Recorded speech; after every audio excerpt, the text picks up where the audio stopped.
E aí pessoal, tudo bom?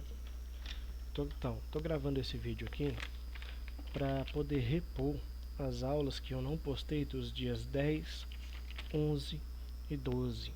Tive um problema no meu computador, pessoal, que me atrapalhou tá postando essas aulas aí, porque não sei o que aconteceu, mas as aulas simplesmente sumiram aqui da minha pasta. Elas estavam salvas aqui para mim poder fazer as edições corretas e estar postando, mas sumiram, simplesmente sumiram. Então, para não ter nenhum vácuo, nenhuma lacuna aí nas explicações, né, eu vou estar fazendo esse vídeo aqui rapidinho, fazendo a reposição dos temas que foram abordados aí nesses dias, né? Então vamos lá. Primeiro, semana 1, com o tema crise do sistema colonial. Avançando aqui. Recomendo que vocês sigam o canal do professor Dimas Antônio. Ele faz a correção das atividades sempre, né, as atividades do PET, e parte dos conteúdos da nossa aula foram baseados nos conteúdos dele, ok? Também peço que vocês sigam o canal do professor Vini, o canal Super História. Parte dos conteúdos da nossa aula também foram baseados no canal, dos vídeos do canal dele, né? E ele também está sempre postando aí vídeos das correções das atividades dos PETs de História, ok? E peço também que vocês sigam o nosso canal, né, que está sempre postando aí as aulas, sempre os conteúdos que a gente está abordando dentro das nossas aulas, ok? O nome do canal é Professor Edivaldo História. Então peço aí que vocês, por favor, curtam, compartilhem nossos vídeos, né, se inscrevam em nosso canal e cliquem no sininho, tá bom? Avançando aqui, vamos lá. O tema Iluminismo. O Iluminismo foi um movimento intelectual que começou na Europa a partir do século XVII e ganhou força no século XVIII. A França é considerada o país que liderou intelectualmente o iluminismo europeu. Tinha como principais características a valorização da razão e a crença de que o pensamento era a única luz capaz de iluminar as trevas, né? As trevas se referindo ao antigo regime. O iluminismo foi um movimento que bateu de frente diretamente, né, com o absolutismo, o sistema que se estabeleceu aí durante o Estado moderno, onde o rei tinha poder absoluto, poder ilimitado. Inclusive o rei era considerado um deus, né, como representante de Deus na terra. Era a teoria do direito divino, que o rei governava porque Deus lhe autorizou a governar, né? E isso gerava uma série de problemas, porque haviam reis tiranos, né? Reis que realmente faziam a população sofrer, reis que gastavam muito mais do que a nação poderia arcar, né? E aumentavam impostos, enfim, tinham um poder ilimitado mesmo. Isso aí gerava grandes problemas para todo mundo que não fosse próximo ao rei, todo mundo que não fosse alta nobreza, porque até a baixa nobreza e a média nobreza também sofriam, né? Com os mandos e desmandos aí desses reis. E aí surge o movimento iluminista, né, seguindo as ideias da razão, as ideias da não intromissão do Estado, né, vai surgir o liberalismo aí também dentro do contexto iluminista, né, sempre desafiando esse autoritarismo absolutista, tá bom? Um dos representantes aí do iluminismo que a gente vai ter vai ser o John Locke, de 1632 a 1704. Ele é considerado o pai do liberalismo político, que negava a origem divina do poder dos reis e defendia a ideia de que os cidadãos deveriam ter o direito de resistirem aos governos autoritários, além de terem amplo direito à propriedade privada. Para ele, os direitos naturais dos seres humanos são o direito à vida, o direito à propriedade privada, a liberdade, né?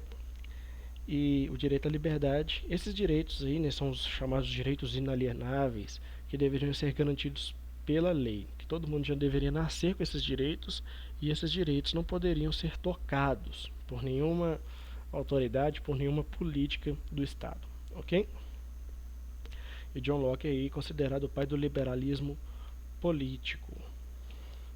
A gente vai ter o Adam Smith, que vai ser considerado o pai do liberalismo econômico, né? Adam Smith aí de 1723 a 1790, considerado o pai do liberalismo econômico.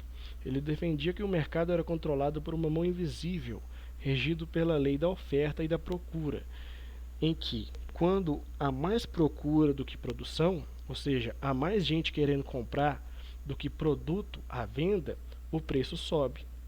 E quando se aumenta a produção, ou seja, quando tem muito produto e pouca gente querendo comprar, né, quando se aumenta a produção e diminui a procura, o preço desce. Ele falava que essa lei da oferta e demanda, né, é, a chamada mão invisível, né, que iria reger a sociedade, que a partir dessa lei da oferta e demanda, se não houvesse uma intervenção do Estado, esse próprio equilíbrio de oferta e demanda iria sanar as dificuldades, os problemas sociais, né?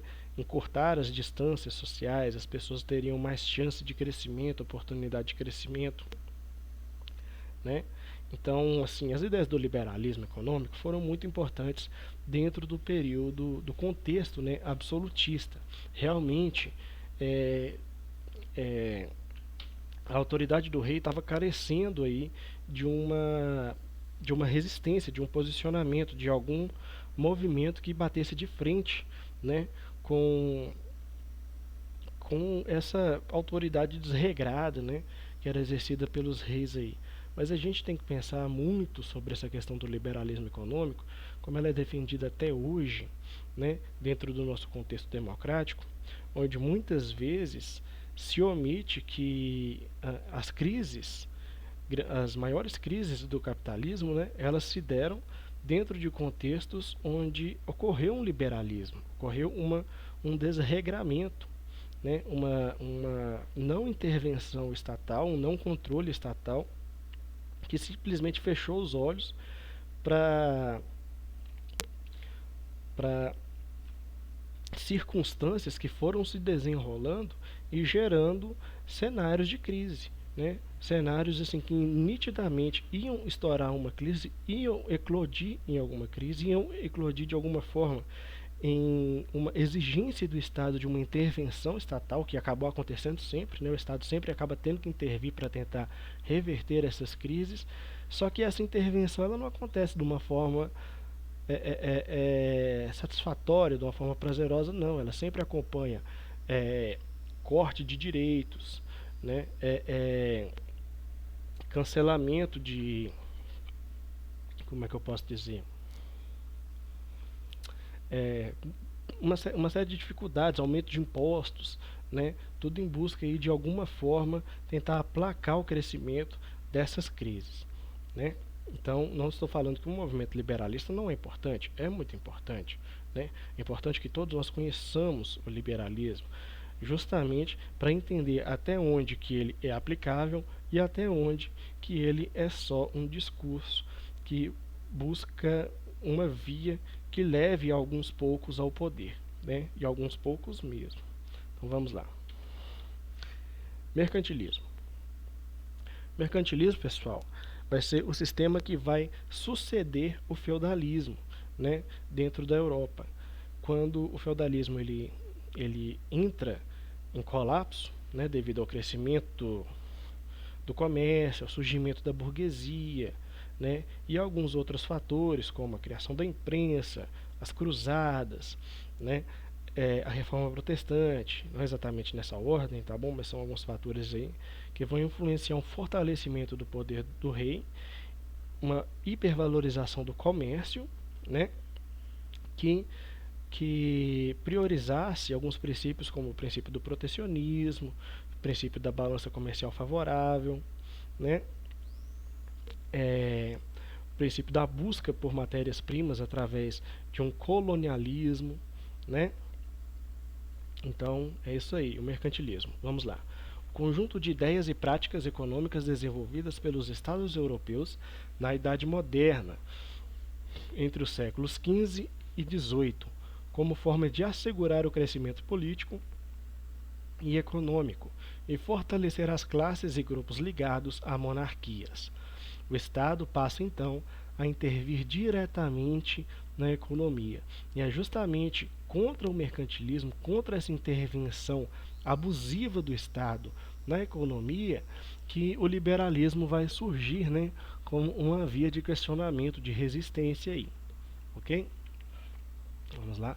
De acordo com a lógica mercantilista, as colônias deveriam ser áreas fornecedoras de matérias-primas, metais preciosos, principalmente ouro e prata, pedras preciosas, madeiras, algodão, açúcar, entre outros produtos, para suas metrópoles, que seriam os países colonizadores, né?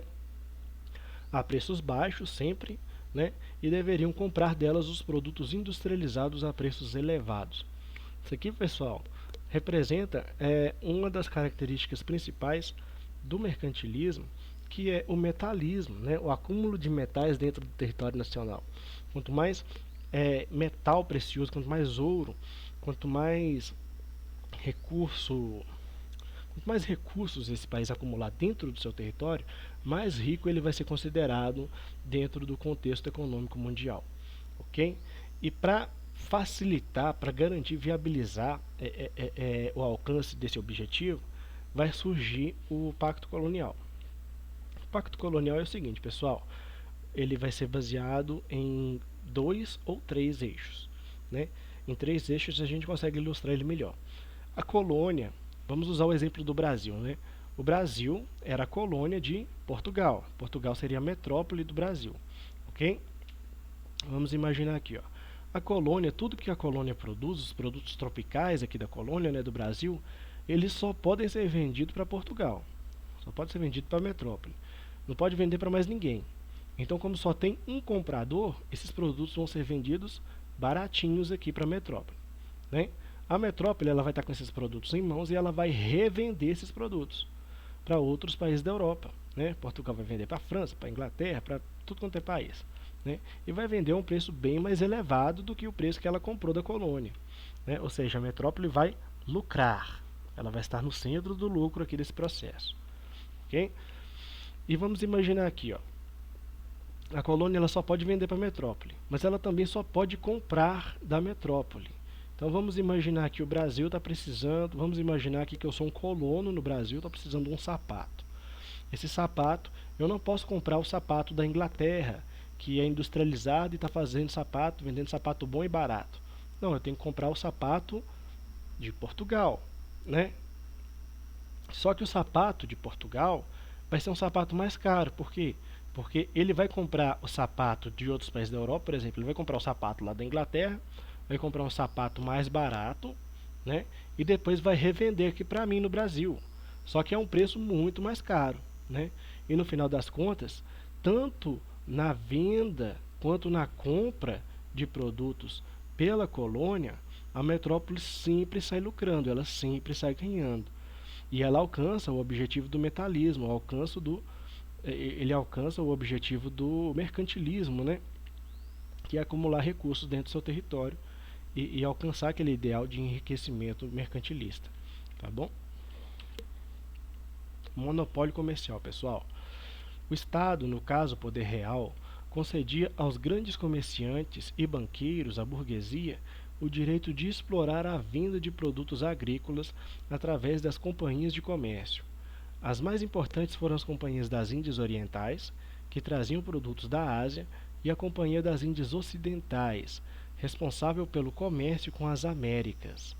As metrópoles impunham às suas colônias o direito exclusivo de comercializar com as regiões colonizadas, o que chamamos de monopólio comercial. Ou seja, se você é um burguês aí na Europa desse período e quiser fazer comércio nas colônias, você vai ter que se associar a uma companhia de comércio, ok? Quero fazer comércio na Índia, então vou me afiliar aqui à Companhia de Comércio das Índias Orientais.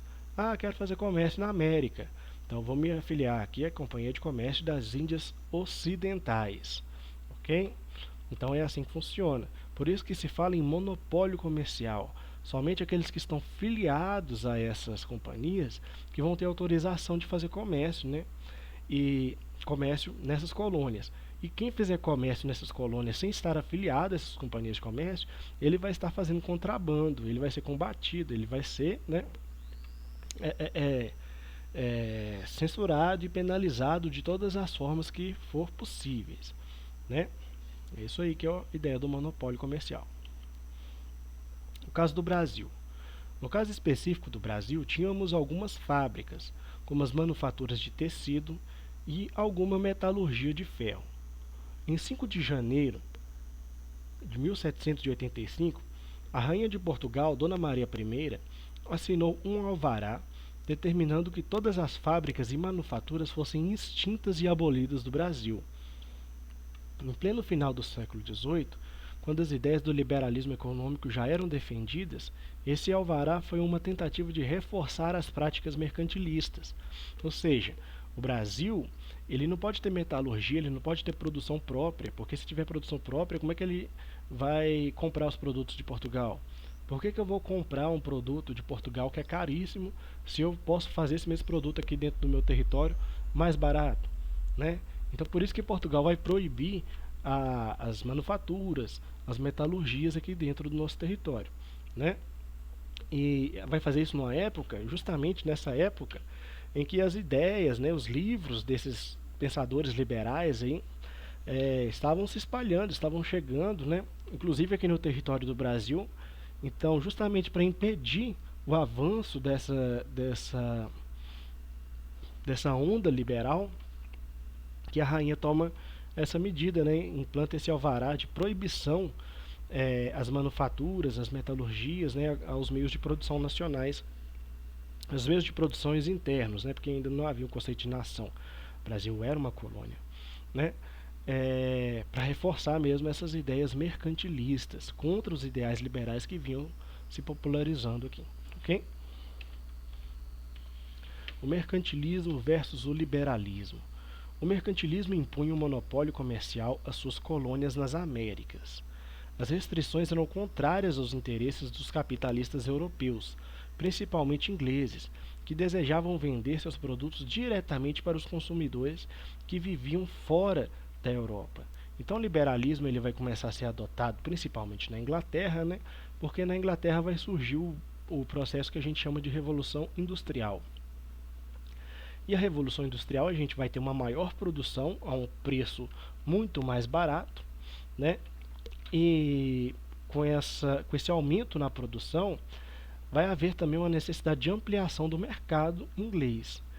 E dentro desse contexto, o exclusivo comercial, o pacto colonial, atrapalha muito a Inglaterra, porque como que a Inglaterra vai vender os produtos dela para o Brasil se o Brasil só pode comprar os produtos de Portugal, né? É só um exemplo assim para a gente ter uma ideia do porquê que ela está sempre combatendo aí essas ideias do mercantilismo, né? Essas ideias do pacto colonial. Inclusive aí devido a isso aí também, pessoal, essa questão da Revolução Industrial, que a Inglaterra vai começar a ser contra a escravidão. Ela vai começar a defender o fim da escravidão, mas não porque ela está sentindo pena dos negros, porque ela se humanizou, não. Mesmo porque a Inglaterra foi um dos países que mais fez lucro com o tráfico negreiro, juntamente com Portugal, né? Isso acontece, essa defesa ao fim da escravidão, acontece porque ela queria que todo trabalhador tivesse um salário, porque com o salário ela pode comprar produtos da Inglaterra, entendeu? É isso aí. O colonialismo mercantilista opunha-se ao capitalismo industrial, que começava no final do século XVIII, tendo como base as ideias do liberalismo econômico, a não intervenção do Estado na economia, o livre comércio e o trabalho assalariado, enquanto o mercantilismo defendia o monopólio comercial e o trabalho escravo. Ok? Vai ser muito mais fácil, né, pessoal? Eu tenho uma produção, é muito mais fácil eu acumular dinheiro se eu tenho um trabalho. Se eu tenho se a pessoa que trabalha, que garante a minha produção, ela não recebe um salário, se ela for escrava, né? Porque eu não vou ter um gasto para pagar o salário dessa pessoa. Mas isso aí é vantajoso dentro do padrão mercantilista, mas dentro do padrão liberal isso aí é uma tragédia, né? Porque você tem uma porrada de mão de obra que fica totalmente possibilitada de consumir produtos, né? Que é justamente isso que eu acabei de explicar, né? Ok, agora vamos aqui para a correção das atividades. Por que o século XVIII foi de profundas transformações na Europa? O que vocês podem estar respondendo, pessoal? Por que o século XVIII mudou tanto a Europa? Não só a Europa, mas o mundo inteiro, né? Por causa das ideias iluministas, que geraram mudanças na sociedade, na ciência, na política e na economia, ok? tem uma parte do texto do Pett também que diz o seguinte: no século XVIII, né, surgiram novas ideias políticas defendidas pelos filósofos iluministas, que questionavam principalmente o absolutismo monárquico, o poder total dos reis, os privilégios de nascimento da nobreza e o poder da Igreja Católica. Defendiam a liberdade de expressão e o surgimento de regimes políticos que representassem os interesses da maioria dos cidadãos. Okay? Então vai ter as primeiras defesas aí pela democracia a partir dos movimentos iluministas, né? Isso aí. Questão 2. Quais as consequências da expansão das ideias iluministas para as colônias das Américas? Imagina, você vive num contexto aí de opressão extrema de um aparato colonial. A sua metrópole está sempre limitando o seu desenvolvimento. Aí chega uma ideia liberal, uma ideia iluminista na sua mão e diz que você tem o poder de se rebelar, né, que você tem o direito de se rebelar contra qualquer governo opressor. O que você vai querer? Você vai querer lutar pela independência, né, pessoal? Vamos lá, o que vocês podem estar respondendo então? Como que essas ideias iluministas aí, elas vão influenciar as colônias nas Américas? Elas vão influenciar gerando insatisfação com a metrópole e levando aos movimentos de independência. Um outro trecho aí do Pett também seria o seguinte: essas ideias chegaram nas 3 Américas, a América do Norte, América Central e a América do Sul, e influenciaram inúmeras rebeliões contra o poder colonial e os processos de independência. Beleza? Questão 3 aqui, ó. Explique o liberalismo político e o liberalismo econômico. Okay? Liberalismo político é uma doutrina que visa a garantia de direitos considerados fundamentais: direito à liberdade, direito à propriedade, direito à igualdade perante as leis. Né? Em outras palavras, o liberalismo político negava a origem divina do poder dos reis e defendia a ideia de que os cidadãos deveriam ter o direito de resistirem aos governos autoritários, além de terem amplo direito à propriedade privada. Esse trecho aqui é tirado do próprio Pett, tá bom? Os trechos em amarelo são todos tirados do próprio Pett, galera. E o liberalismo econômico? O liberalismo econômico defende a não intervenção do Estado na economia, a livre concorrência, o câmbio livre e da propriedade privada. Né? Em outras palavras, o liberalismo econômico criticava o mercantilismo, que é o conjunto de ideias e práticas econômicas que vigoravam na Europa desde o final do século XV e que foram a base da formação dos impérios coloniais. Tá bom? Questão 4. Compare o mercantilismo e o liberalismo econômico. Vamos lá. O liberalismo econômico surgiu no século XVIII como oposição ao mercantilismo. Ok? E o mercantilismo era protecionista, enquanto o liberalismo não quer a interferência do Estado na economia. Tá bom? Vocês também podem responder algo assim, ó. O mercantilismo tem a ideia de interferência direta do Estado na economia. Já o liberalismo econômico acredita que não deve haver nenhuma interferência do Estado na economia. Beleza? Questão 5 aqui, ó.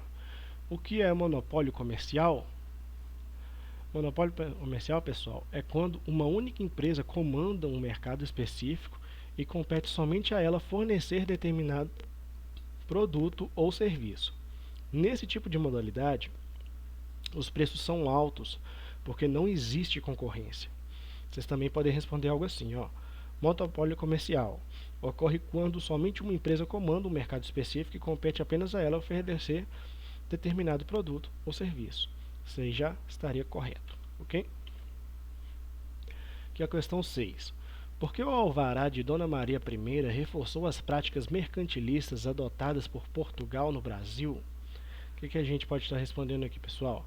A Rainha de Portugal, Dona Maria I, determinou a extinção das fábricas e manufaturas brasileiras para manter a prática mercantilista de monopólio comercial, né?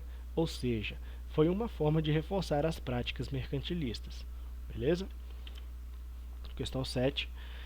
Por que, a partir do final do século XVIII, principalmente, industriais ingleses começaram a defender a existência de livres mercados? Por quê? Porque eles queriam vender seus produtos diretamente para os consumidores que viviam fora da Europa, né? e eles desejavam vender seus produtos diretamente para os consumidores que viviam fora da Europa. Olha só para você ver, aqui é a distração. Coloquei duas respostas iguais, mas é isso aí. Ok? Então vamos passar aqui para a próxima. Deixa eu só conferir aqui. Isso aí. Agora aqui é a semana 2, pessoal. Transferência da corte portuguesa para o Brasil. Semana 2 do segundo PET. Mais uma vez, recomendo que vocês sigam o canal do professor Dimas, o canal do professor Vini, Super História, né? E o canal do professor Edivaldo. Vamos lá. A vinda da família real para o Brasil. A vinda da família real portuguesa para o Brasil ocorreu em 29 de novembro de 1807 e a comitiva aportou em Salvador, Bahia, em 22 de janeiro de 1808. O refúgio no Brasil foi uma manobra do príncipe regente Dom João para garantir que Portugal continuasse independente quando foi ameaçado de invasão por Napoleão Bonaparte.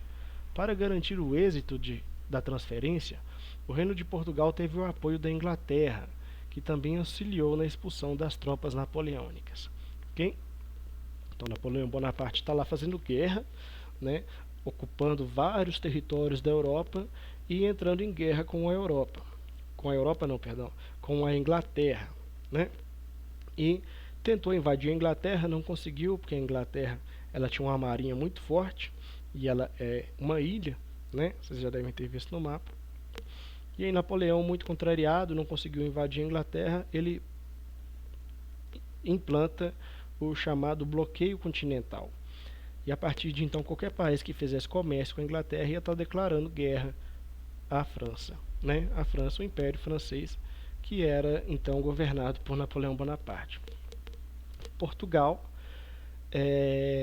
não tinha a menor condição de enfrentar o Império Francês, os 600 mil homens do exército de Napoleão, e vendo, né, as constantes derrotas que vários países da Europa sofriam perante esse exército francês, Dom João, né, que era o príncipe regente até o momento, ia e voltava na sua palavra constantemente, falando que, ora, ia abandonar as relações comerciais com a Inglaterra, ora, ele dizia que não iria abandonar, que iria manter as suas relações comerciais com a Inglaterra. Até que chegou um momento que Napoleão já estava muito contrariado com a situação e resolveu literalmente invadir Portugal. Só que antes dessa invasão, Dom João VI, com o apoio, com o patrocínio da Inglaterra, ele faz a mudança da corte real portuguesa de Portugal para o Brasil. Ou seja, ele pegou um sistema político, um aparato político, né, e mudou Portugal de CEP. Ele mudou a política de Portugal para o Brasil. Ok? Então, continuando aqui. Primeira coisa que Dom João VI fez na hora que chegou aqui no Brasil, pessoal, foi fazer a abertura dos portos às nações amigas. A abertura dos portos às nações amigas foi uma das primeiras medidas tomadas por Dom João VI, logo após a vinda da família real portuguesa e após eles desembarcarem no Brasil em 1808. Ela rompeu esse exclusivismo português sobre o comércio brasileiro, promovendo a entrada de outros produtos em nosso mercado, como os produtos industrializados fabricados na Inglaterra. Essa ação teve consequência direta no processo de independência do Brasil. Ok? Continuando aqui. A entrada de produtos ingleses no mercado brasileiro promoveu o fim do monopólio português sobre a economia colonial, e comerciantes portugueses ficaram extremamente insatisfeitos com essa medida. Claro, né, eles eram os únicos a lucrar com o consumo brasileiro, agora está todo mundo aproveitando também. Não todo mundo, né, pessoal? Somente as nações amigas, principalmente os ingleses. Inclusive os produtos ingleses chegavam aqui mais barato do que os produtos portugueses mesmo. Ok? Seguindo aqui. Vamos lá. Reino Unido a Portugal e Algarves, que vai ser o evento que vai representar o fim do período colonial brasileiro, né? O Brasil vai deixar de ser uma colônia de Portugal e vai virar um estado de Portugal. Aí você fala, grande coisa, não vai mudar nada. Vai mudar sim, pessoal. Agora, quando você torna o território brasileiro um estado português, os mesmos direitos que valem para outros territórios de Portugal vão valer para o Brasil também. né? Então, isso aí vai possibilitar uma mudança muito importante no cotidiano colonial, cotidiano não mais colonial, no cotidiano brasileiro, né? Do Estado brasileiro. Em 1810, Dom João assinou 2 tratados importantes com a Inglaterra: o de aliança e amizade e o de comércio e navegação, que foram muito ao encontro dos interesses econômicos da Inglaterra. Tratado de aliança e amizade. Então, pessoal, alguns tratados aqui, né, que Portugal assinou com a Inglaterra. Portugal devia até as calças para a Inglaterra nesse período, pessoal. Havia um dizer popular na época aí que até os pregos das ferraduras dos cavalos vinham da Inglaterra para Portugal, né? Então, assim, e Portugal era uma nação que dependia exclusivamente da cobrança de impostos sobre o comércio, sobre os comerciantes portugueses, né, nas colônias. Então, Portugal ele estava muito afundado em uma economia mercantilista. Só que essa economia mercantilista não estava gerando tanta riqueza assim, até porque a Inglaterra fazia muita pressão, né, pela abertura dos portos. E agora que Dom João VI saiu de Portugal e veio para o Brasil com o apoio da Inglaterra, a política portuguesa estava nas mãos da Inglaterra, né? E alguns desses tratados aqui, alguns dos pontos desses tratados aqui, explicitam quanto Portugal facilitou os interesses ingleses aqui no território brasileiro, né? Mesmo que isso gerasse revolta entre os comerciantes portugueses. Um dos pontos aqui, por exemplo: Portugal se compromete a gradativamente abolir o tráfico de escravizados, né? Que vai ser bom para a Inglaterra, mas dentro dos interesses das elites, até mesmo da colônia brasileira, isso era terrível, né? Continuando, Inglaterra e Portugal continuariam sendo aliados nos planos políticos e militares. Okay? A Inglaterra passaria a distribuir na Europa os produtos das colônias portuguesas, ou seja, todo produto que saísse do Brasil aqui, ele iria chegar na Europa não num navio português, mas num navio inglês, ok? A Inglaterra teria o direito de cortar madeiras e construir navios no Brasil, ou seja, agora não ia faltar matéria-prima para a Inglaterra, né? Não que antes faltasse, mas agora tem muita, né? Uma esquadra inglesa seria mantida no litoral brasileiro, ou seja, seria autorizada, né, a presença de militares ingleses aqui no território brasileiro. Inclusive, se um inglês cometesse algum crime no território brasileiro, ele não poderia ser julgado num tribunal brasileiro, né? Ele teria que ser mandado para a Inglaterra para ser julgado na Inglaterra, independente da gravidade do crime. Matou uma pessoa, fez o que for, ele não pode ser julgado no território do Brasil. Os ingleses que viviam no Brasil teriam uma ampla liberdade religiosa, né? A gente sabe que dentro da Inglaterra havia uma forte influência protestante, né? Uma influência anglicana. Então essas primeiras experiências protestantes, essas primeiras experiências do que deu origem hoje às religiões evangélicas, né? O protestantismo ele vai chegar aqui inicialmente através da Inglaterra, né? Através desses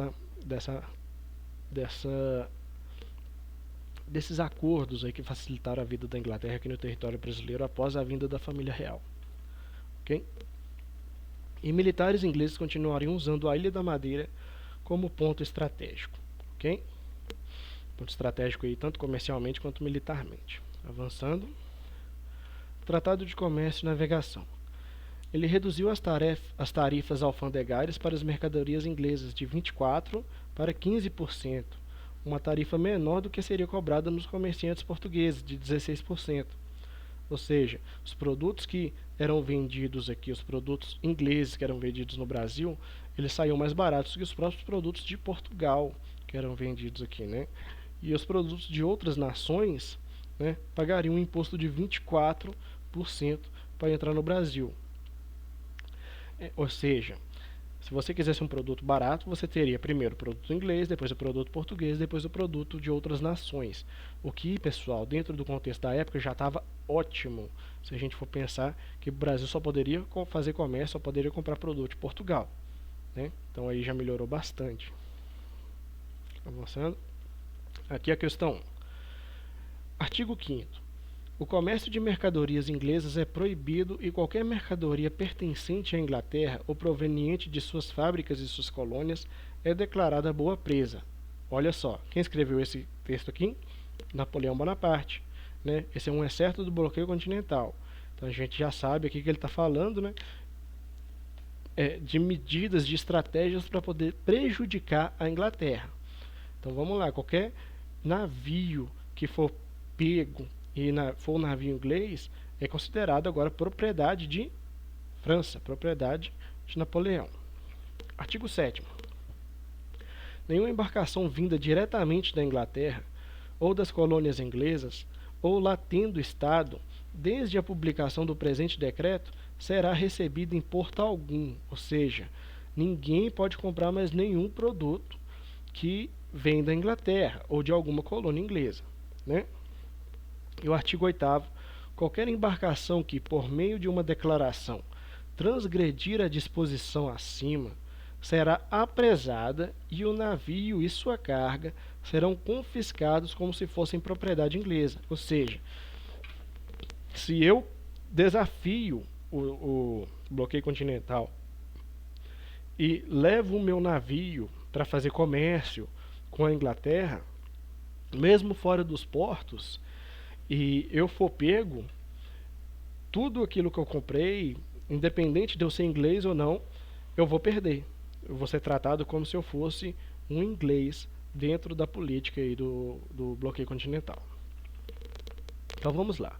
Esses artigos do bloqueio continental, decretado pelo imperador da França em 1806, permitem notar a disposição francesa de, a resposta certa seria a letra E, debilitar economicamente a Inglaterra, então em processo de industrialização, limitando seu comércio com o restante da Europa. Beleza? Avançando aqui. Questão 2. Podem ser consideradas características do governo joanino no Brasil. A letra A, né? A assinatura de tratados que beneficiam a Inglaterra e o crescimento do comércio externo brasileiro devido à extinção do monopólio. Ok? Aqui a questão 3. O governo de Dom João VI no Brasil, entre outras medidas econômicas, assinou em 1810 um tratado de comércio com a Inglaterra. Essa decisão estava relacionada, seria a letra E, né, a acordos anteriores entre os dois países europeus, que asseguravam vantagens comerciais aos ingleses. E aqui a questão 4. Quando o príncipe regente português Dom João chegou de malas e bagagens para residir no Brasil, houve um grande alvoroço na cidade do Rio de Janeiro. Afinal, era a própria encarnação do rei que aqui desembarcava. Dom João não precisou, porém, caminhar muito para alojar-se. Logo em frente ao cais estava localizado o Palácio dos Vice-Reis. Okay? E aí vem o enunciado. O significado da chegada de Dom João ao Rio de Janeiro pode ser resumido como: a correta, né, seria a letra C, inversão da relação entre metrópole e colônia, já que a sede política do Império passava do centro para a periferia. Ok? E é isso aí, pessoal. Então, deixa eu só conferir aqui. Beleza. E dando continuidade aqui, né, ao que a gente está fazendo, vamos fazer agora a correção das atividades complementares da semana 1 e 2 do segundo PET. Tá bom? Então vamos lá. Aqui a questão 1 vai trazer esse texto aqui. O movimento filosófico denominado Iluminismo surgiu na Europa do século XVIII, baseando-se na crença absoluta da razão como forma única de o homem alcançar a tão sonhada autonomia intelectual, o progresso material, o desenvolvimento das virtudes morais, bem como o aprofundamento do conhecimento científico. Ademais, os pensadores iluministas compartilhavam a ideia de que a razão humana alçaria o homem à sublime condição de dominador absoluto da natureza. Ok? Então vamos lá. A partir das informações contidas no texto, É possível considerar que, a resposta certa seria a letra B, pessoal. É possível considerar que os pensadores iluministas depositavam total confiança na capacidade da razão como forma de contraposição ao conhecimento advindo das concepções teocêntricas e do obscurantismo característico do senso comum. Ok? Aqui a questão 2. O pensamento iluminista, baseado no racionalismo, individualismo e liberdade absoluta do homem, ao criticar os fundamentos em que se assentava o antigo regime, revelava as suas contradições e as tornava transparentes aos olhos de um número cada vez maior de pessoas. Ok? E aí vem o enunciado. Entre as críticas ao antigo regime mencionadas no texto, podemos citar a rejeição iluminista do absolutismo monárquico, né? A letra E, ok? Essa até que foi fácil. Questão 3. Vai vir aqui esse texto do Kant, né? Vamos lá. Esclarecimento é a saída do homem de sua menoridade, da qual ele próprio é culpado. A menoridade é a incapacidade de fazer o uso de seu entendimento sem a direção de outro indivíduo. O homem é o próprio culpado dessa menoridade, se a causa dela não se encontra na falta de entendimento, mas na falta de decisão e coragem de servir-se de si mesmo sem a direção de outrem. Tem coragem de fazer uso de teu próprio entendimento. Tal é o lema do esclarecimento. A preguiça e a covardia são as causas pelas quais uma tão grande parte dos homens, depois que a natureza de há muito os libertou de uma condição estranha, continuem, no entanto, de bom grado, menores durante toda a vida. E aqui vem o enunciado. Kant destaca no texto o conceito de esclarecimento, fundamental para a compreensão do contexto filosófico da modernidade. Esclarecimento, no sentido empregado por Kant, representa o quê? A letra A, né? A reivindicação da autonomia da capacidade racional como expressão da maioridade. Ok? Aqui a questão 4. O escritor e filósofo francês Voltaire, que viveu no século XVIII, é considerado um dos grandes pensadores do Iluminismo, ou século das luzes. Ele afirma o seguinte sobre a importância de manter acesa a chama da razão. Vejo que hoje, nesse século, que é a aurora da razão, ainda renascem algumas cabeças da hidra do fanatismo. Parece que seu veneno é menos mortífero do que suas goelas são menos devoradoras. Mas o monstro ainda subsiste, e todo aquele que buscar a verdade arriscar-se-á a ser perseguido. Deve-se permanecer ocioso nas trevas? Ou deve-se acender um archote, onde a inveja e a calúnia reacenderão suas tochas? No que me tange, acredito que a verdade não deve mais se esconder diante dos monstros, e não devemos abster-nos do alimento com medo de sermos envenenados. Ok? E aí vem a questão. Identifique a opção que melhor expressa esse pensamento de Voltaire. A melhor opção seria a letra C, né?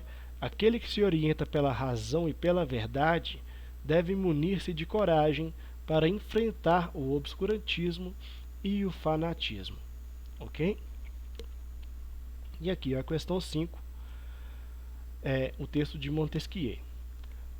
Para que não haja abuso, é preciso organizar as coisas de maneira que o poder seja contido pelo poder. Tudo estaria perdido se o mesmo homem ou o mesmo corpo dos principais, ou dos nobres, ou do povo, exercesse esses três poderes: o de fazer leis, o de executar as resoluções públicas e o de julgar os crimes ou as divergências dos indivíduos.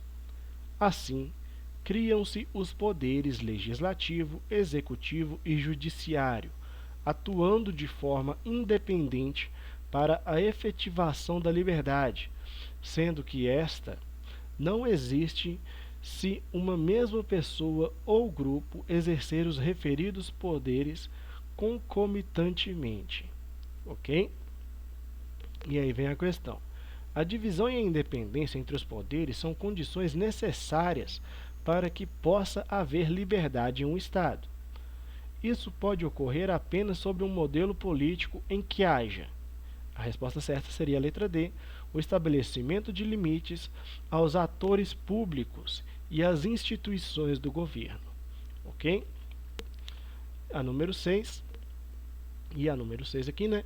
A Declaração de Independência das 13 colônias inglesas na América do Norte, em 4 de julho de 1776, da qual Thomas Jefferson foi relator, consagrou em seu texto o princípio da, letra A, do direito à reação à tirania, inspirado em Locke. Ok? Então é isso, pessoal. É isso que a gente tinha para trabalhar hoje, tá bom? Espero que esse vídeo tenha sido de bom proveito para vocês e até a próxima. Valeu, um abraço.